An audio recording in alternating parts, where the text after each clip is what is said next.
God has promised you and me that He's going to work through this process that He started in our life. He saved us, but this process of making us more and more like Jesus Christ all the days of our lives. You're not in this alone, and that's a good thing. He also says, though, that we do have responsibilities. And in Philippians chapter 2, it says this, work hard.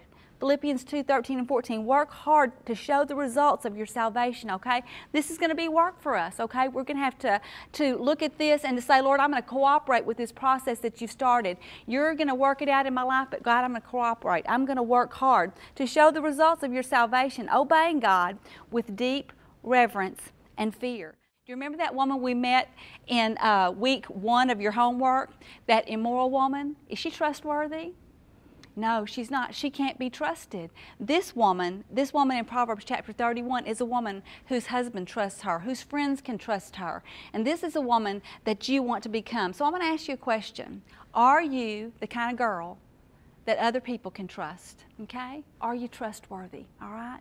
That's going to require some maturity on your part and some growing on your part and growing on my part as well. Can other people trust you? So let me ask you, girls, how are you spending your time, okay? If you want to become this kind of a girl, if you want to become this kind of a young woman, if you want to become a woman who is an ideal woman in the making, girls, how are you spending your time? What are you doing with your hands and your days and your hours, okay? Are you known as somebody who's a self-starter? I want to ask you something. What do you do with your money? Maybe it's an allowance. Maybe you've got a part-time job. I don't know what it is, but you probably have some income.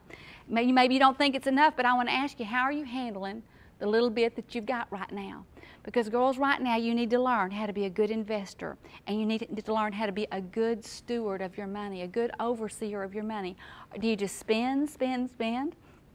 Or do you save, okay? Are you learning how to save with your money? But that's not the only thing you'll be if you're an ideal woman in the making. Not just a wise investor and a good steward, but you'll also be, number 6, a gracious giver. Okay, what else do you do with your money?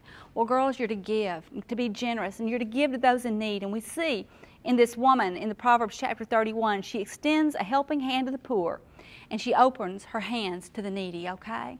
She's not just a taker, she's a giver.